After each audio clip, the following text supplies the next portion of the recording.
किसी के साथ सो रहे हो ना तुम? कौन है वो? कार्तिक, तुम मुझसे तंग आ गए हो ना? तुम्हें अब पहले जैसे नहीं लगती मैं। क्या बकवास कर रही हो तुम Natasha? You know baby, I love you. तुम्हारे अलावा मेरी लाइफ में और कोई नहीं है। झूठ मत बोलो मुझसे। दूध पीती बच्ची नहीं हूं मैं जो तुम्हें समझ ना पाऊं। सब जानती हूं मैं कार्तिक, और सच्चाई एक्सेप्ट कर ली है मैंने। बस नाम बताओ, कौन है वो? Stop it now. मैं तुमसे प्यार करता हूं, इसका ये मतलब नहीं तुम जो भी बकवास करोगी मैं चुपचाप सुन लूंगा। ये रोज रोज के नखरे से मैं परेशान हो गया हूं। हाँ, परेशान तो हो गई मुझसे। कोई और जो मिल गई है तुम्हें। छुटकारा पाना चाहती हो ना तुम मुझसे, हमेशा के लिए?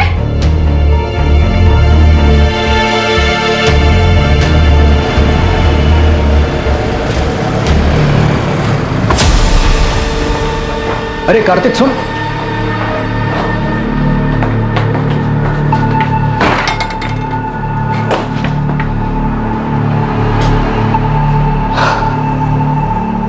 क्या बात है कार्तिक, इतना परेशान क्यों है? नताशा, वो औरत मेरी जान लेकर रही, उसके सवाल कभी खत्म ही नहीं होते। कहां गए थे, किसके साथ थे, इतनी देर क्यों हुई, और आज तो किसके साथ सो रहे हो? 1 मिनट का सुकून नहीं घर पर। इसे आराम से समझाने की कोशिश कर, शायद मान जाएगी। अरे वो कुछ सुनने को तैयार हो तब जाके समझाओ ना यार। तंग आ गया हूं उससे। मैंने डिसाइड कर लिया, इस बात का सॉल्यूशन निकालना ही होगा। बीमारी का इलाज जड़ से हो तो ही अच्छा है। अभी नताशा की बात को छोड़, वो रूम नंबर 7 वाली मिसेस मेहरा, उसका क्या करना है यार? जबरदस्ती ऑपरेशन की बात कर रही है वो।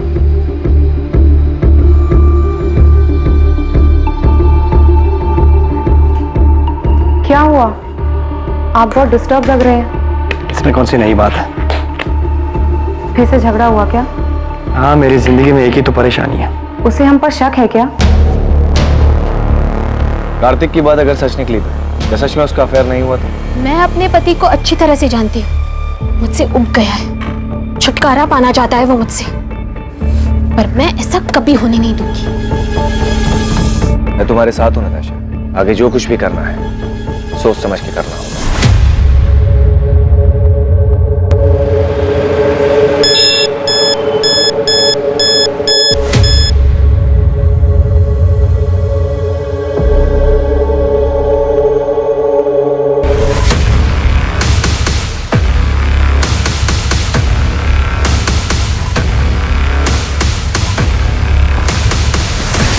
ये रहा तुम्हारी चीटिंग का सबूत। अब क्या कहना है तुम्हें?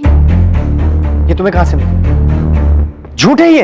अब तो झूठ बोलना बंद करो कार्तिक। यकीन करो मेरा नताशा, ये नकली तस्वीरें हैं, मॉर्फ की हुई तस्वीरें। किसी ने तुम्हें बहकाने के लिए भेजी है, ट्रस्ट मी। तुम मुझे बेवकूफ बना रहे थे कार्तिक। अब तुम देखना तुम कैसे बर्बाद करती हो। अब धमकी दे रही हो तुम मुझे? तुम्हें जो समझना है तुम समझ लो। तुम भी सुन लो, मैं ऐसा होने नहीं दूंगा।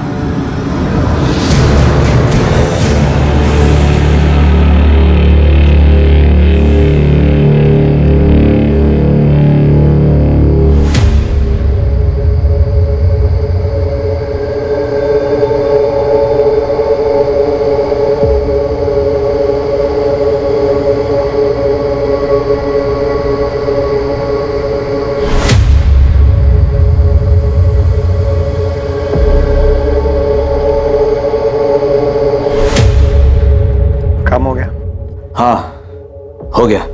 किसी को पता तो नहीं चलेगा ना? नहीं, किसी को शक भी नहीं हुआ।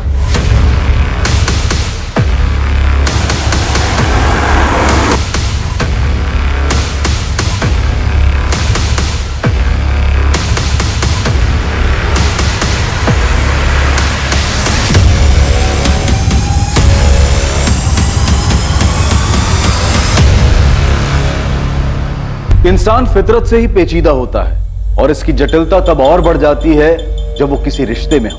भरोसे का टूट जाना और आपसी समझदारी की कमी, किसी भी रिश्ते के बिगड़ने के पीछे अक्सर ये वजहें अहम होती हैं। और जब ऐसा होता है तब रिश्तों में आक्रोश पनपता है और पता ही नहीं चलता कब दिलों में खींच पैदा हो जाती है।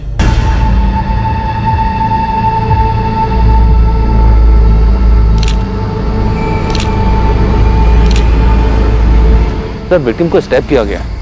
गला दबाने के निशान भी साफ दिखाई दे रहे हैं और चेहरा भी बिगाड़ दिया गया है ताकि विक्टिम की पहचान को छुपाया जा सके। बॉडी पर और कोई भी जेवर नहीं है सिवाय इस ब्रेसलेट। इसका लॉक खुलना बहुत मुश्किल है।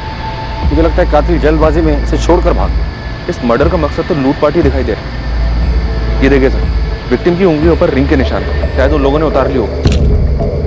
शायद उस पत्थर से विक्टिम का चेहरा बिगाड़ा गया हो। उस पर खून के निशान हैं। शायद वो खून विक्टिम का हो। बॉडी को पोस्टमार्टम के लिए भेज दो और मर्डर केस फाइल करो। सर, मैं पास की सोसाइटी में रहता हूँ। मैं बालकनी पे खड़ा था। मैंने देखा कि एक वाइट कलर की वोजन 800 कार जो है झाड़ियों के पास रुकी। उसमें से 2 आदमी उतरे और दोनों ने मिलकर एक बंडल को जो है नीचे फेंका।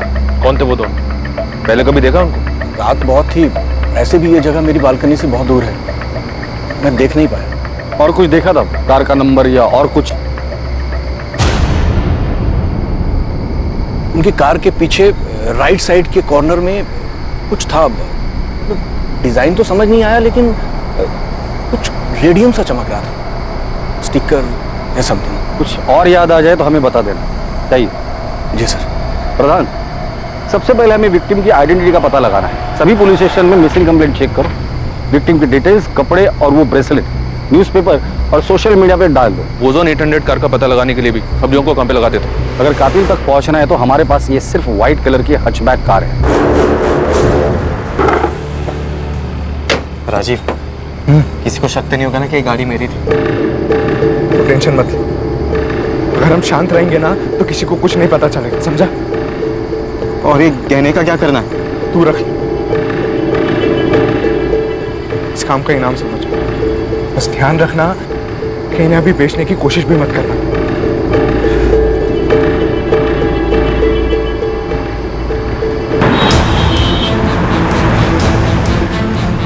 पुलिस ने अपना काम शुरू कर दिया और अगली सुबह सभी अखबारों में उस अज्ञात महिला की हत्या की खबर छपी। अज्ञात पीड़िता से जुड़ी जानकारी को सोशल मीडिया पर भी इस उम्मीद के साथ शेयर किया गया कि कोई ना कोई इस मृत महिला को पहचान लेगा। मुखबिरों को भी सक्रिय कर उस रेडियम स्टिकर वाली वोजान 800 कार का पता लगाने के लिए कहा गया, जिसका इस्तेमाल विक्टिम की लाश को ठिकाने लगाने के लिए किया गया था। पल्लवी मैम, हाँ, क्या हुआ सरिता? वो शास्त्री नगर वाले केस में उन तीनों बच्चों को कहाँ बेचा गया इसका पता चल गया। किसी चांद बेगम के कोठे पे हैं वो तीनों, डीबी रोड के रेड लाइट एरिया में। तुम ऐसा करो, अंजलि और पूजा से बात करो, उनसे कोऑर्डिनेट करके उन्हें कहो कि डायरेक्टली स्पॉट पर ही पहुंच जाए। मैं इंस्पेक्टर सिंह से बात करती हूँ। इस बार हमें तुरंत रेड करनी पड़ेगी। Okay ma'am. विक्टिम की एज 28 और 32 साल के बीच की है। टोटल 4 बार उसे स्टैब किया गया है। मर्डर वेपन जैसे कोई तेज धार वाला हथियार जैसे चाकू। स्टैबिंग के साथ साथ विक्टिम का गला भी दबाया गया है। दम घुटने की वजह से विक्टिम की मौत हुई है। कातिल नहीं चाहता था कि विक्टिम किसी भी हालात में जिंदा बचे। बॉडी पर काफी स्ट्रगल मार्क्स है, जैसे विक्टिम ने काफी हाथ पैर मारे होंगे, लेकिन उसे काबू में करने के लिए एक आदमी काफी नहीं होगा। इसलिए ऐसा लग रहा है कि हत्यारे एक से ज्यादा होंगे, but I am not sure. कोई सेक्सुअल असॉल्ट? नहीं, but victim was sexually active. मौत का समय क्या होगा? कल रात 10 और 12 के बीच। अज्ञात महिला की हत्या की खबर जंगल में लगी आग की तरह गुरुग्राम में फैल गई। पुलिस उम्मीद में थी कि उन्हें पीड़िता के बारे में कोई ना कोई जानकारी जरूर मिलेगी जो पीड़िता को एक नाम देने में मददगार साबित होगी। और जल्द ही उनका इंतजार खत्म हुआ और ऐसी ये खबर ने उनके दरवाजे पर दस्तक दी। सर, मुझे पक्का यकीन है कि ये मेरी पड़ोसी नताशा है, नताशा गिल। मैंने कई बार उसे इन कपड़ों में देखा है। कपड़ों के साथ साथ ये जो गोल्डन ब्रेसलेट आप देख रहे हैं, ऐसा सेम ब्रेसलेट नताशा के पास था। आप श्योर हैं कि ये नताशा का ही है? हाँ सर, मैं पूरी तरीके से श्योर हूँ, क्योंकि उसी का ब्रेसलेट देखकर मैंने खुद के लिए सेम ब्रेसलेट बनवाया था। ये देखिए। Wow Natasha, such a beautiful bracelet. Thank you. मैंने ना स्पेशली डिजाइन चूज करके बनवाया था। क्या मैं सेम डिजाइन का ब्रेसलेट खुद के लिए बनवा दूं? Sure, why not. आपने बताया कि नताशा आपके पड़ोस में रहती है? हाँ सर, इनफैक्ट यहाँ आने से पहले मैंने नताशा के घर जाकर चेक भी किया था।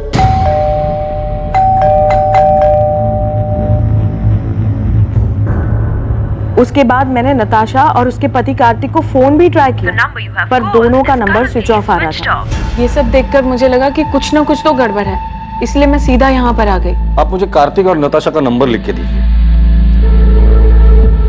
वैसे ये दोनों काम क्या करते हैं? सर, कार्तिक डॉक्टर है और उसका खुद का नर्सिंग होम भी है, fit and care nursing home, जो जीवन चौक पर है। और नताशा टीचर है, स्कूल में हायर क्लासेस को पढ़ाती है। नताशा और कार्तिक के बीच रिलेशन कैसा था? देखने से तो सब ठीक ही लगता था सर, पर कभी कभी नताशा की बातों से ऐसा लगता था कि वो अपने हस्बैंड को लेकर बहुत पसेसिव थी। सर, कार्तिक और नताशा दोनों के फोन स्विच ऑफ। कोई और नंबर है? मेरा मतलब है माँ बाप या कोई रिलेटिव? नहीं सर, मेरे पास तो कोई नंबर नहीं है, पर आप उज्ज्वला से पूछ सकते हैं। वो मेरे यहाँ काम करती है और नताशा के यहाँ पर भी वही काम करती है।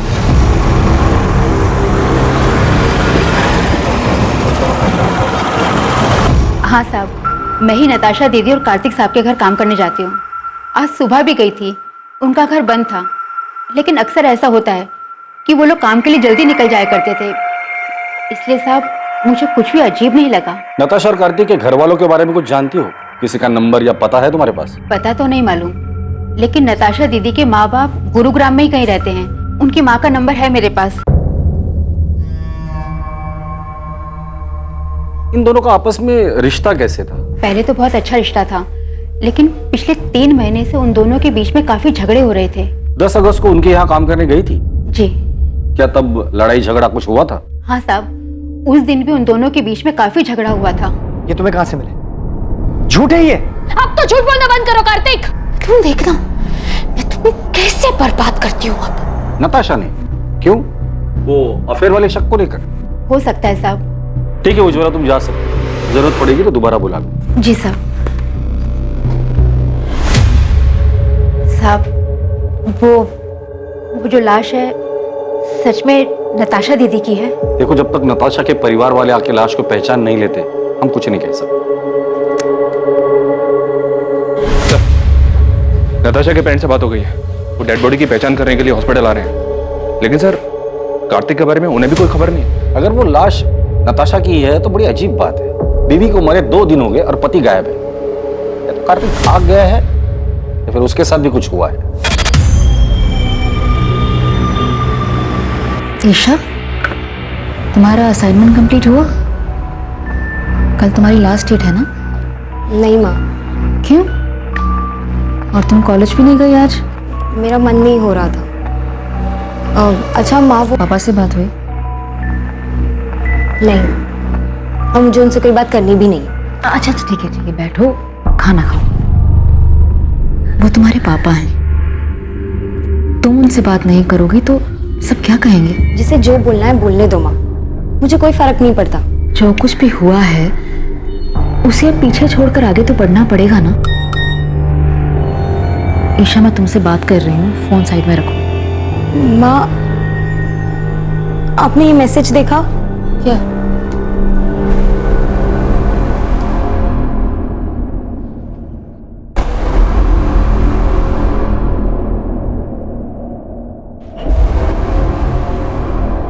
ये आपकी बेटी नताशा के? नताशा के बाई एड़ी में एक काला निशान है, बचपन से।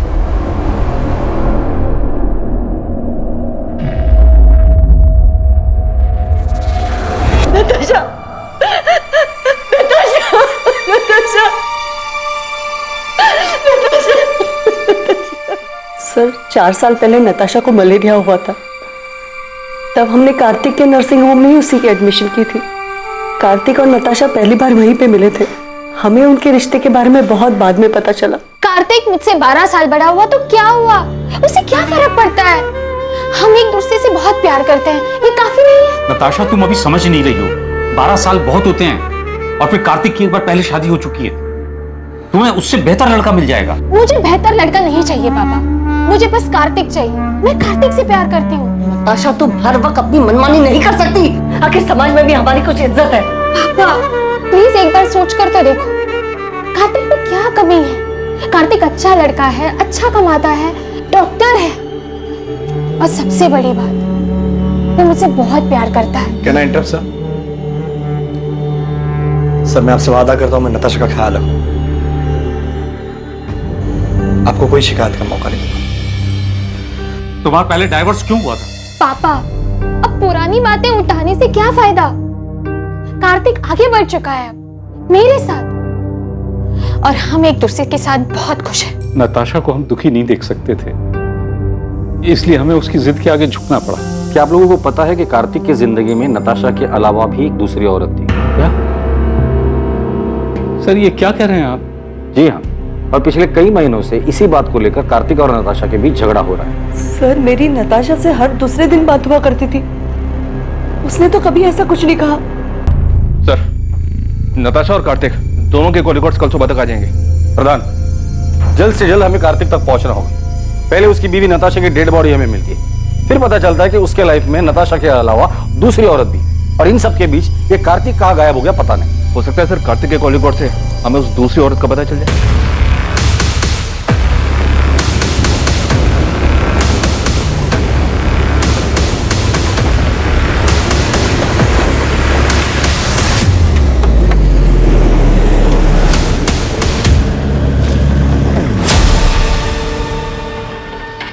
क्या भाई, कब से देख रहा हूँ पीछा कर रहा है मेरा।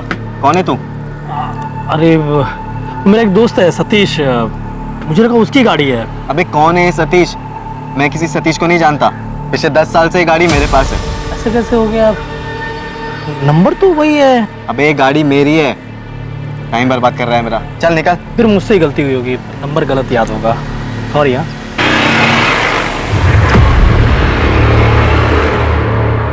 हाँ विक्रांत बोल। राजीव, वो एक आदमी मेरा पीछा कर रहा था गाड़ी से। पीछा कर रहा था?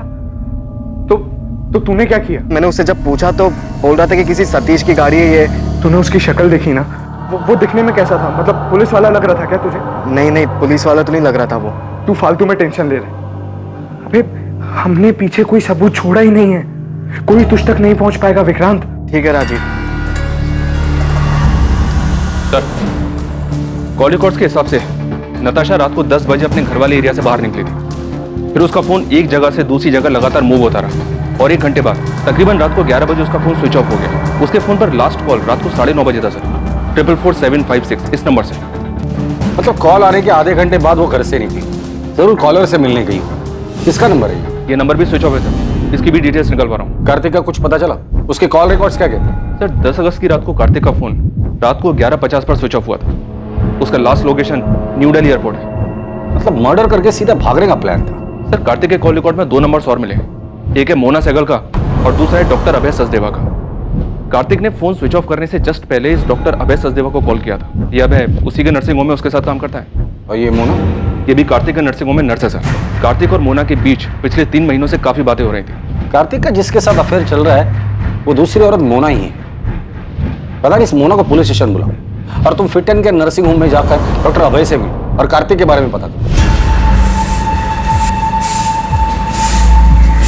नताशा का मर्डर हो गया? कब? कैसे? और कार्तिक, क्या उसे पता है? ये तो आप बेहतर बता सकते हैं। आप क्या कह रहे हैं सर? 10 अगस्त की रात को 10 से 12 के बीच नताशा का मर्डर होता है और उसी दौरान कार्तिक आपको कॉल करता है। काम हो गया? हाँ हो गया। उसकी लास्ट लोकेशन एयरपोर्ट है और उसके बाद से उसका फोन स्विच ऑफ है। कहाँ छुपा हुआ है कार्तिक? सर कार्तिक सर मुंबई गए हैं मेडिकल कॉन्फ्रेंस के लिए। 10 तारीख की रात की उनकी फ्लाइट थी। मेडिकल कॉन्फ्रेंस के लिए गया तो फोन क्यों स्विच ऑफ? सर मुझे नहीं पता, बल्कि मैंने और अभय सर ने तो कई बार उनका नंबर ट्राई किया है। अच्छा, तुम्हारे और कार्तिक के बीच रिलेशन क्या है? वही सर जो एक डॉक्टर और नर्स के बीच में होता है। ये तुम दोनों के कॉल रिकॉर्ड। नर्सिंग होम में दिन भर काम करने के बाद हर रात इतनी देर किस बात पर डिस्कशन करते हो तुम दोनों? नताशा को मारने का प्लान तुम दोनों ने मिलकर बनाया था? नहीं सर, ऐसी कोई बात नहीं है। ऐसे कैसे कोई बात नहीं है डॉक्टर अभय? कार्तिक ने उस रात को लास्ट कॉल आपको ही किया था। कि वो नर्सिंग होम की सप्लाईज के बारे में बात करनी थी। क्या बात करनी थी? कंसाइनमेंट डिले हो गया था ना, उस बारे में। किस चीज का कंसाइनमेंट? कहां से आने वाला था और कब आने वाला था?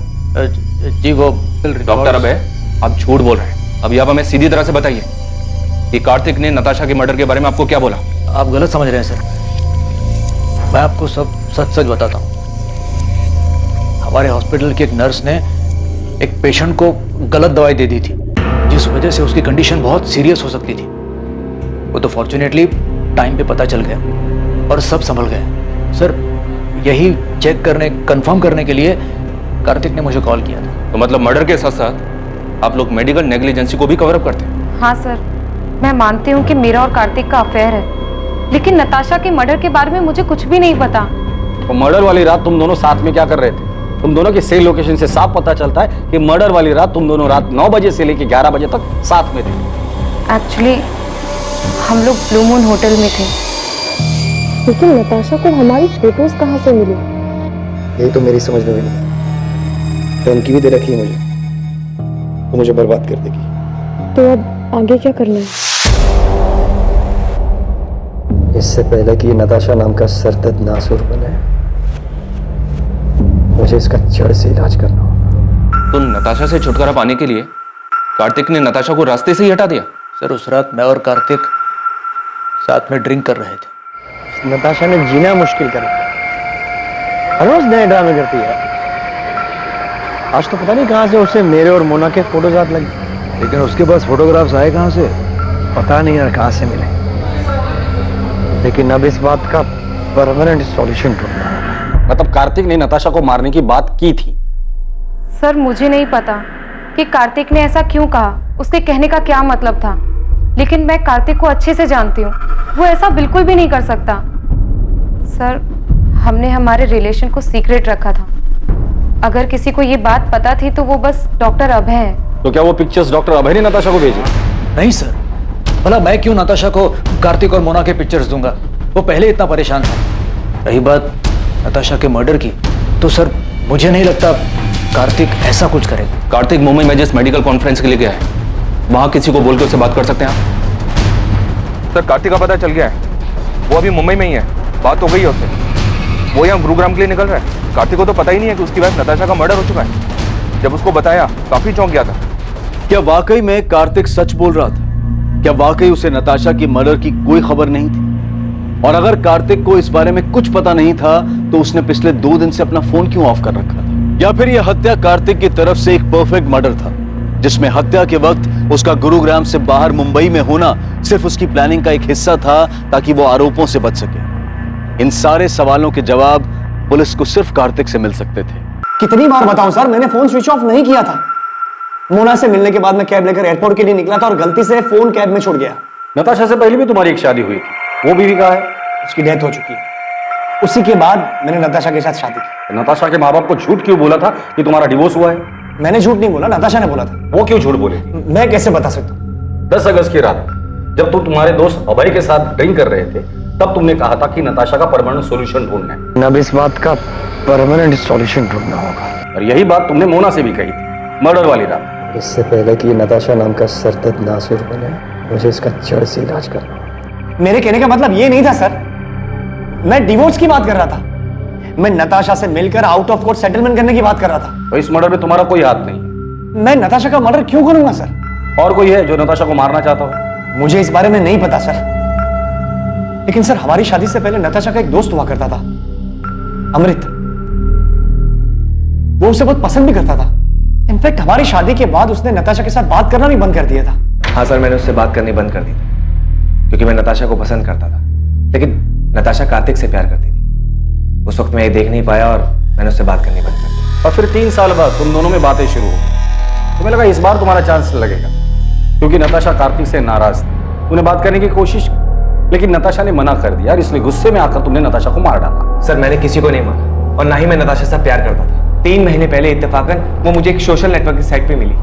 हमारी बातचीत हुई और नंबर एक्सचेंज किया। चल मान लेते कि तू जो कुछ भी बोल रहा है वो सच बोल रहा है। नताशा तुम्हारी अच्छी दोस्त थी, काफी बातें शेयर हुई होगी। तुम्हें क्या लगता है नताशा को किसने मारा होगा? सर वो सब मुझे नहीं पता, लेकिन मैं इतना बता सकता हूँ कि नताशा ने तय कर लिया था कि वो कार्तिक के ऊपर चीटिंग का केस करे। उसे बर्बाद करना चाहती थी। हो सकता है कार्तिक उसे अपने रास्ते से हटाना चाहता है।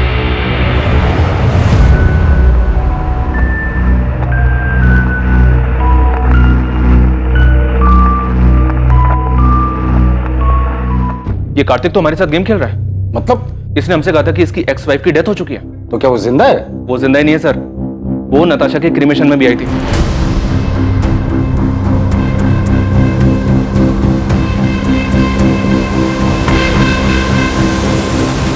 पल्लवी गिल, कार्तिक की एक्स वाइफ।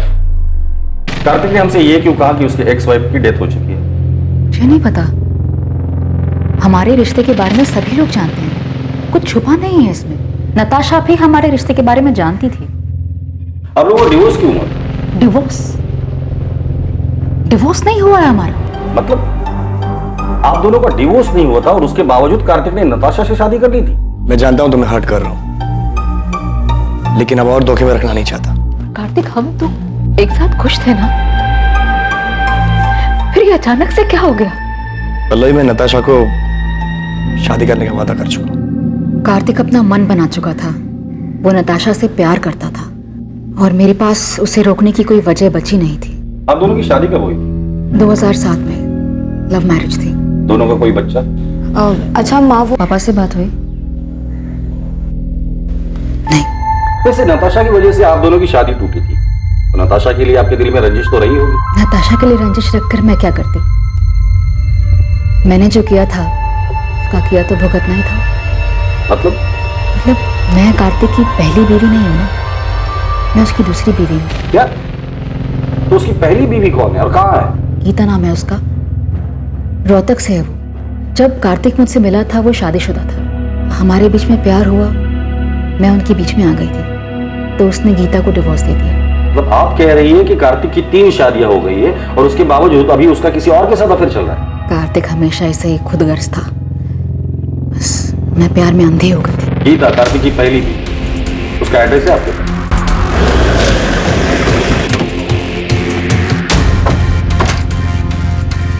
जगदीश अग्रवाल।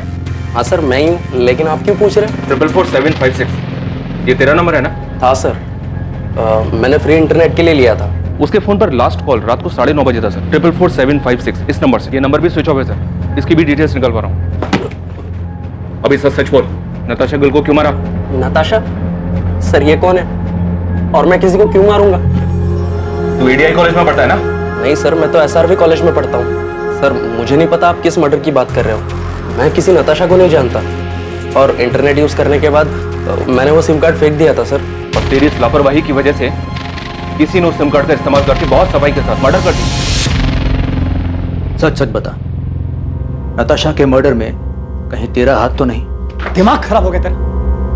क्या बोलना क्या चाहता तू? पुलिस को तुझ पे शक? उस रात तूने कहा था कि तू नताशा से काफी परेशान था, उससे पीछा छुड़ाने के लिए कुछ करने की सोच रहा था। अभय, मैं मुंबई से लौटने के बाद नताशा के साथ डिवोर्स देने की सोच रहा था। ये बात तू मुझे उस रात भी कह सकता था। मुझे भरोसा नहीं मुझ पर। मैं तुझ पे भरोसा करना चाहता हूँ, एंड आई ट्रूली होप कि तू सच बोल रहा है।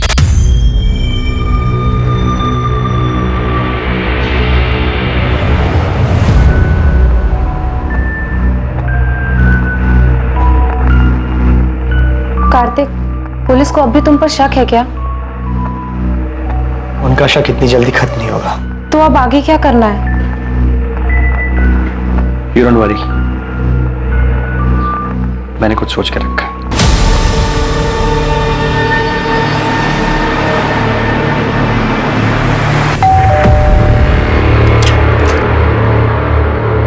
गीता कक्कड़ जी। जी, कार्तिक और मेरी शादी तो बहुत ही कम उम्र में करा दी गई थी। जैसे ही उसकी पढ़ाई कंप्लीट हुई तो दिल्ली के एक हॉस्पिटल में उसकी जॉब भी लग गई। पहले तो हफ्ता 2 हफ्ते में अक्सर वो घर चला आया करता था, लेकिन फिर धीरे धीरे हफ्ते महीने में बदल गए। आपका और कार्तिक का डिवोर्स कब हुआ? 2007, जब कार्तिक दिल्ली में था तब उसकी मुलाकात पल्लवी से हुई। मुझे तो उनके रिश्ते की कोई भनक भी नहीं थी, लेकिन फिर अचानक कार्तिक ने सामने से आके मुझे सब कुछ बता दिया। इसलिए जब उसने मुझसे डिवोर्स मांगा तो मैंने मना नहीं किया।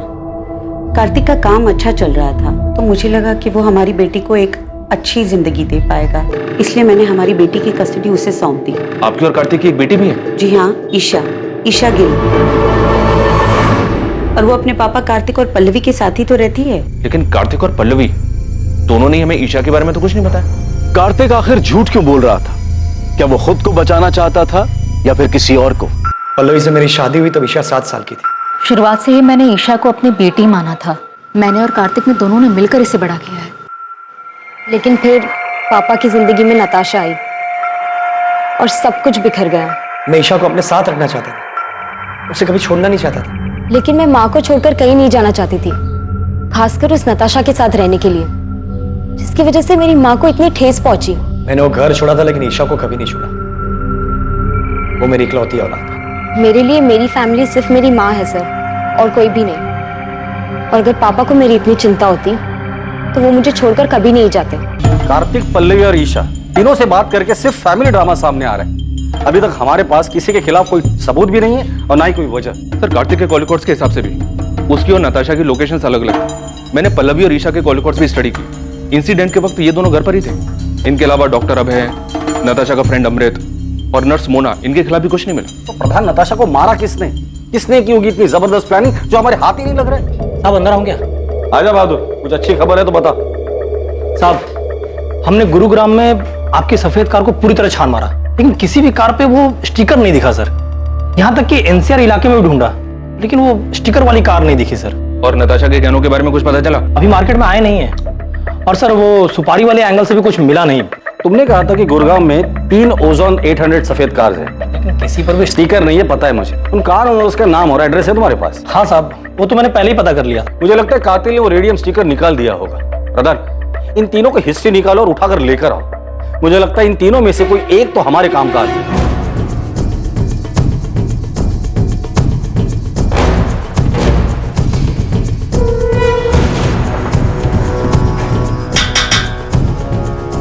क्या हुआ सर? विक्रांत मेरा बेटा है। कहाँ है? वो तो गैरेज में गया है काम करने। विक्रांत जहाँ काम करता है वहाँ का एड्रेस दीजिए। सब क्या हुआ है मुझे?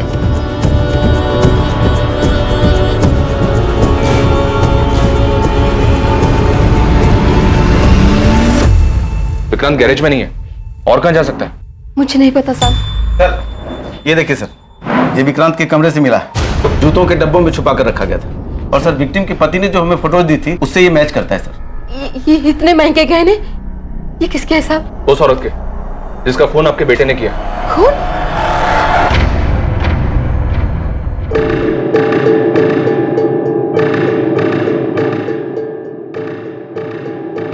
हाँ विक्रांत बोल। राजीव, अबे पुलिस मेरे घर तक पहुंच गई। तूने तो कहा था कि कुछ भी नहीं होगा। क्या बोल रहा है विक्रांत तू? अबे सच बोल रहा हूँ, बाल बाल बच गया मैं। तू अभी कहाँ पर है? एमडी नगर के वो पीछे वाली रोड पे गाड़ी में बैठा हूँ। राजीव, मुझे लगता है कि हमें पुलिस को सब सच सच बता ही देना चाहिए। तू 2-4 दिन के लिए गुरुग्राम से बाहर चले जा, है ना? तब तक मैं कोई प्लान बना लूंगा। मैं तुझे 2 दिन का वक्त दे रहा हूँ। अगर तूने मुझे इस झमेले से नहीं निकाला ना, तो मैं खुद ही पुलिस को जाकर सब सच सच बता दूंगा। सर, विक्रांत के फोन की लोकेशन डेड बॉडी मिलने वाली जगह से मैच हो रही है। टाइम भी उसी दौरान का है। विक्रांत के कॉल रिकॉर्ड से कुछ मिला? विक्रांत जिस नंबर पे रेगुलर टच में था, उन सारे नंबर्स की डिटेल्स निकलवा रहा हूँ सर। और वो मनोहर जिसने डेड बॉडी को गाड़ी से उतारते हुए देखा था, उसने बताया था 2 आदमी थे। एक तो ये विक्रांत ही है, दूसरे आदमी का पता लगाना बाकी है। विक्रांत का कुछ पता चला? विक्रांत के घर पे कांस्टेबल्स लगा दिए सर। विक्रांत और उसकी माँ का फोन ट्रैक कर रहे हैं। साहब, वो विक्रांत का पता चल गया साहब। तुझे क्या लगा था गाड़ी धोने से सबूत धुल जाएंगे? तेरी सफेद ओजोन 800 हमने फॉरेंसिक में भेज दी है, जिसमें नताशा के खून के ट्रेस मिल ही जाएंगे। इसलिए कोई भी कहानी सुनाने के बारे में सोचना भी मत। सीधे सीधे बता दे नताशा को क्यों मारा? सर, मैंने उसको नहीं मारा। मैं तो उसका नाम तक नहीं जानता था। सर, वो मेरा बचपन का दोस्त राजीव 9 तारीख को मुझसे मेरी गाड़ी लेकर गया था, और फिर 10 तारीख की रात को उसने मुझे कॉल किया किसी पीसीओ से और मोहल्ले के बाहर बुलाया मिलने के लिए। सर, मैं फंस गया था, इसलिए मुझे उसके साथ जाना पड़ा क्योंकि मेरी गाड़ी उसके साथ थी। मैं उस औरत को नहीं जानता था सर, सच बता रहा हूँ। क्या हो गया राजीव? तेरा फोन क्या, तूने मुझे लैंडलाइन से क्यों कॉल किया था? तू अंदर आ, मैं सब बताता हूँ।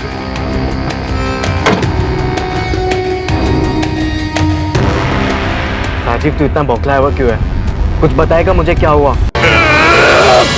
सर, मैं प्यार के जुनून में अंधा हो गया था सर। उसे पाने के लिए जो बन पड़ा मैंने किया सर। किसके प्यार का जुनून? नताशा के? नहीं सर, ईशा के। ईशा के लिए तूने नताशा को मार दिया? हाँ सर। तो ईशा ने तुम्हें कहा था नताशा को मारने के लिए? नहीं सर, उसकी माँ पल्लवी ने कहा था सर।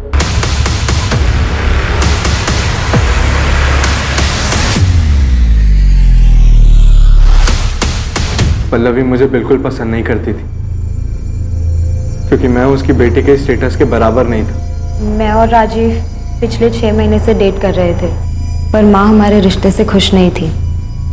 तकरीबन 1-1.5 महीने पहले मैंने राजीव को घर बुलाया था लंच पर, ताकि माँ उसे और जान सके। जब मैंने राजीव को घर पे देखा तो मुझे लगा कि इस मर्डर को अंजाम देने में मैं उसका इस्तेमाल कर सकती हूँ, इसलिए मैंने उसके सामने एक शर्त रखी। तुम अगर ईशा के साथ रहना चाहते हो, मेरा एक काम करना पड़ेगा। मैं आपकी बेटी से प्यार करता हूँ, और ईशा के साथ के लिए मैं कुछ भी करने के लिए तैयार हूँ। किसी की जान ले सकते हो? माँ, इस सब में आप राजीव को क्यों खींच रही हो? तुम्हारे साथ रहना चाहता है ना, तुम्हारा साथ नहीं दे सकता। राजीव नताशा को मारने के लिए तैयार था। रीशा नहीं चाहती थी कि वो किसी पछड़े में पड़े। मैं उसका इस्तेमाल नहीं कर सकती। हाँ, अगर वो तुमसे प्यार करता है तो तुम्हारे लिए इतना तो कर ही सकता है। लेकिन माँ, आप ऐसे कैसे किसी और की लाइफ डेंजर में डाल सकती हो? उसका तो इन सब से कोई लेना देना भी नहीं है। थोड़ा अकल से काम लो ईशा। कल को अगर नताशा के मर्डर की बात पुलिस तक पहुंच भी जाती है तो राजीव पर हम सारा ब्लेम डाल सकते हैं। माँ, अगर ये सब बात आप ना ही करो तो बेहतर होगा। राजीव पर प्यार का भूत सवार था। वो किसी भी तरह हमारे रिश्ते पर माँ की हामी चाहता था, इसलिए उसने मेरे लिए अपने सर पर इतना बड़ा खतरा उठा लिया। वो तो उसे करना ही था। बेवकूफ है वो। नताशा को कैसे मारा और क्यों? नताशा को मारने के लिए उसे उसके घर से बाहर निकालना जरूरी था, और मेरे कुछ भी कहने से वो घर से बाहर निकलने वाली थी नहीं। उसे कुछ मजबूत चारा देने की जरूरत थी। और फिर मैंने उसे वो चारा दी।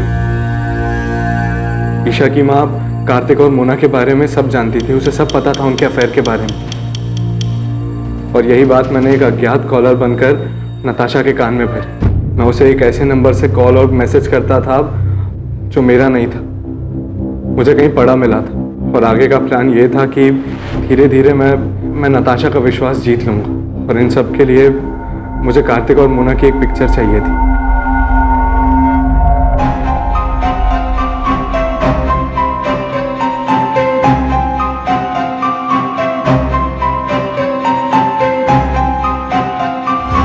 प्लान के मुताबिक 10 अगस्त को राजीव ने वो फोटोज उसे दिखाए। मुझे पता था नताशा वो फोटोज देखकर बहुत अपसेट हो गई। फिर रात 9:30 बजे मैंने नताशा को कॉल कर मिलने बुलाया। मैंने कहा कि मुझे पता है कार्तिक कहाँ है और किसके साथ है, और 1 लाख रुपए के बदले में मैं उसे वहाँ ले जा सकता हूँ। और नताशा कार्तिक को रंगे हाथों पकड़ना चाहती थी। वो तुरंत राजी हो गई। फिर थोड़ी देर बाद ही मैंने नताशा को मार्केट रोड के चौराहे से पिक किया। कहाँ है कार्तिक? किसके साथ है?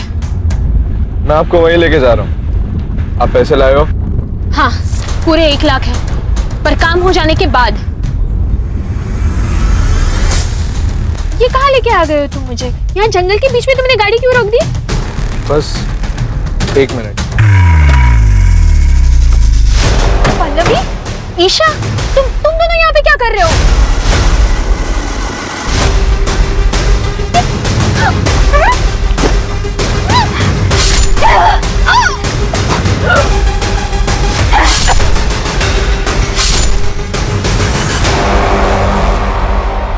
क्राइम कैसे हुआ ये तो आपने हमें बता दिया, पर एक सवाल अब भी बाकी है पल्लवी जी। क्यों? वजह क्या थी नताशा को मारने की? कार्तिक मेरा था, कानूनी तौर से भी और मन से भी। वो मेरा पति था और नताशा ने उसे मुझसे छीन लिया था, इसलिए मुझे उसको अपने रास्ते से हटाना था। लेकिन आप दोनों तो बहुत साल पहले अलग हुए थे, तो फिर क्यों? क्योंकि मैं कार्तिक को बहुत अच्छी तरह से जानती हूँ। शादी के दौरान भी उसके कई सारे अफेयर्स हुए, पर हर बार वो मेरे पास लौट कर आया था। और नताशा आने के बाद वो लौट कर नहीं आया? हाँ, पता नहीं उसने क्या जादू कर दिया था।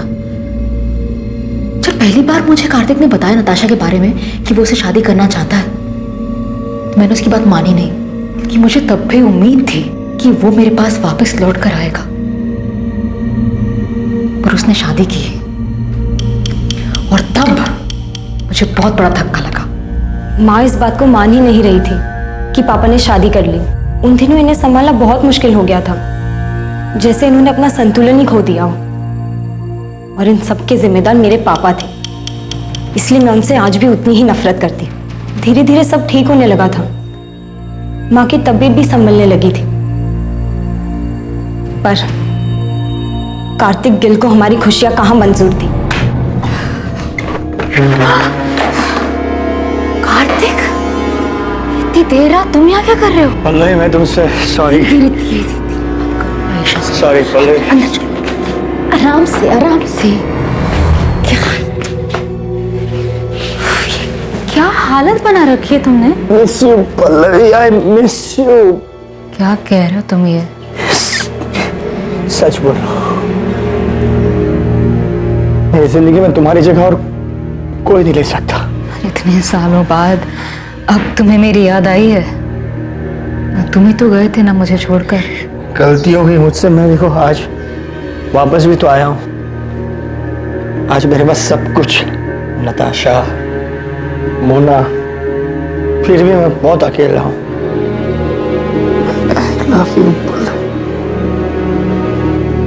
I love you.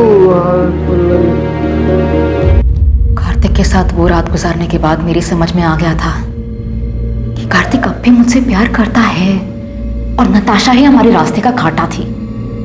इसलिए नताशा को रास्ते से हटाने का प्लान तुमने बना लिया और उसमें ईशा को भी शामिल कर लिया। क्या माँ, आपको समझ भी रहा है आप क्या सोच रही हो? तुम नहीं समझ रही हो मैं क्या बोल रही हूँ। नताशा के जाने के बाद सब कुछ पहले जैसा हो जाएगा। हम सब लोग खुशी खुशी रहने लग जाएंगे। तुम्हारे पापा भी हमारे साथ रहेंगे। माँ प्लीज संभालो खुद को और मेरी बात को समझो। ये सब करने का कोई फायदा नहीं होगा माँ, पापा लौटकर नहीं आने वाले। प्लीज मेरी मदद करो। मैं अपनी माँ की तरह सपनों में नहीं जीती। मैं जानती थी ऐसा कुछ नहीं होगा। पापा की फितरत बदलने वाली नहीं थी। तो तुम्हें ये सब कुछ पता था तो माँ का साथ क्यों दिया? क्योंकि ये मेरी माँ है। बचपन से सिर्फ इन्होंने ही मुझे प्यार दिया है। मेरे अपने माँ बाप तक को मेरी कोई फिक्र नहीं है। इन्होंने कभी मुझे अकेला नहीं छोड़ा। और जहाँ तक बात नताशा की थी, तो मेरी माँ की हालत की जिम्मेदार वही है। उसी ने हमारा घर तोड़ा था। सच कहूं, उसे मारने का मुझे कोई गम नहीं। तुम लोगों की जिंदगी अच्छे से कट रही थी। तुम दोनों को देखकर कोई नहीं कहेगा कि ईशा तुम्हारी असली बेटी नहीं है और तुम उसकी असली मां नहीं। इतना सब कुछ अच्छे से चल रहा था, वो एक झटके में तुमने खत्म कर दिया। एक ऐसे आदमी के लिए जिसने बार बार ये साबित किया है कि वो तुम्हारा ही नहीं किसी का भी अच्छा पति बन ही नहीं सकता। और तुम्हारा घर नताशा ने नहीं तोड़ा है, कार्तिक, जिसे अपना घर, परिवार की या शादी इस शब्द की इज्जत करने आती ही नहीं है। बेटा ये तुमने क्या कर दिया? क्यों किया ऐसा? नताशा ने तुम लोगों का क्या बिगाड़ा था? नताशा ने नहीं, आपने बिगाड़ा। शौक क्यों हो रहे हैं? शादी और रिश्तों का मजाक बनाना तो आपकी आदत है ना। किसी के साथ रहना नहीं रहना ये तो आपकी मर्जी है। जब जी चाहा तब आप वापस आ गए और जब जी चाहा तब छोड़ दिया। पहले गीता, फिर माँ, नताशा और अब मोना। उसके साथ भी आप यही करेंगे ना? न जाने कितनी लड़कियों के साथ आपने सेम ड्रामा किया होगा। आपको तो ये भी नहीं पता कि इन सब चीजों का मुझ पे कितना बुरा असर पड़ा है। मुझे तो शर्म आती है कि मैं आपकी बेटी हूं।